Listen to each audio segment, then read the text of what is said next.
ಬಂದಿದ್ದೀರಿ? ನಾವು ಕರ್ನಾಟಕ ರಾಜ್ಯದಿಂದ ಬಂದೀವಿ ನೋಡಿ. ಎಷ್ಟು ಜನ ಬಂದಿದ್ದೀರಿ ಸ್ವಾಮೀಜಿ? ನಾವು ಬಹಳಷ್ಟು ಜನ ಬಂದೀವಿ. ಅದ್ರಾಗ ವಿಶೇಷವಾಗಿ ತಿರುಗಾಡ್ಬೇಕಂತ ತಿಳ್ಕೊಂಡು ಒಂದು ಇಬ್ಬರು ಸ್ವಾಮೀಜಿಯವರು. ಸ್ವಾಮೀಜಿ, ಭಕ್ತಾದಿಗಳು ಕೇಳ್ತಾರಲ್ಲ, ಇರಲಿಕ್ಕೆ ವ್ಯವಸ್ಥೆ ಹೇಗಿದೆ, ಚಳಿ ಹೇಗಿದೆ? ಚಳಿ ಮೊದಲು ಬಹಳ ಇತ್ತಂತ ಹೇಳ್ತಾರೆ. ಸೂರ್ಯದೇವ ನಮ್ಮ ಮೇಲೆ ಕರುಣಾ ಮಾಡಿ ನಾವು ಬರೋ ದಿವಸ ಅವನೇ ಪ್ರಕಟ ಆಗ್ಯಾನ, ಹೀಗಾಗಿ ಚಳಿ ಕಡಿಮೆ ಅದ್ರಿ. ಸ್ವಾಮೀಜಿ, ಕುಂಭಮೇಳದ ಮಹತ್ವ ಏನು ಅನ್ನೋದನ್ನು ತಮ್ಮ ಭಕ್ತಾದಿಗಳಿಗೆ, ತಮ್ಮ ಕನ್ನಡ ನಾಡಿನ ಜನತೆಗೆ ತಿಳಿಸ್ಬೇಕಂತ ಒಂದು ವಿನಂತಿ. ಬಹುತೇಕ ಕುಂಭ ಅಂತಂದರೆ ಕೊಡ ಅಂತ ಹೇಳ್ತಾರೆ. ಕೊಡದೊಳಗೆ ನೀರು ತುಂಬದಂಗೆ ನಮ್ಮ ಭಾರತ ದೇಶದೊಳಗೆ ಜ್ಞಾನದ ಕುಂಭಗಳು ಭಾಳಷ್ಟು ಜನ ಅದಾರೆ. ಆ ಜ್ಞಾನ ಕುಂಭಗಳನ್ನೆಲ್ಲ ಈ ತ್ರಿವೇಣಿ ಸಂಗಮದಲ್ಲಿ ಕೂಡಿಸ್ತಕ್ಕಂಥ ಕೆಲಸ ಬಹುತೇಕ ಹಿಂದಿನವರು ಮಾಡಿದ್ದಾರೆ.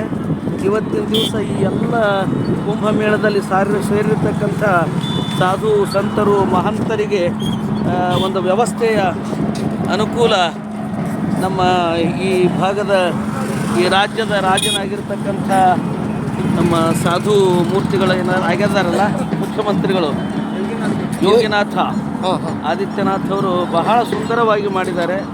ಅದಕ್ಕೆ ನಾವು ಅವರಿಗೆ ಧನ್ಯವಾದಗಳನ್ನು ಹೇಳಬೇಕಾಗ್ತದೆ.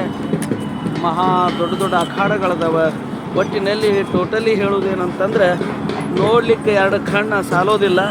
ಅಲ್ಲಲ್ಲಿ ಶಿವ ಕಥಾಗಳು, ರಾಮಕಥಾ, ದೇವಕಥೆ ಅಲ್ಲಲ್ಲಿ ಅಖಾಡಗಳು ಮಾಡಲಿಕ್ಕತ್ತಿದ್ದಾರೆ.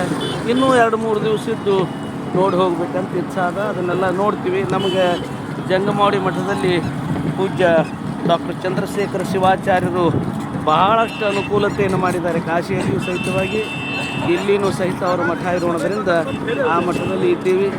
ಇನ್ನು ನೋಡಿ ಮತ್ತೆ ಅದರ ಅನುಭವಗಳನ್ನು ನಾವು ಹಂಚಿಕೊಳ್ತೀವಿ ನಿಮ್ಮ ಜೋಡಿ. ತಮ್ಮ ಹೆಸರು ಸ್ವಾಮೀಜಿ? ನಮ್ಮ ಹೆಸರೇ ಮಹಾಲಿಂಗೇಶ್ವರ ಮಹಾಸ್ವಾಮಿಗಳು, ವಿಶ್ವಾರಾಧ್ಯ ಮಠ ಬೋರ್ಗಿ ಪುರದಾಳ್ ಅಂತ. ಸ್ವಾಮೀಜಿ ಅವರಿಗೆ ಅನಂತ ವಂದನೆಗಳು.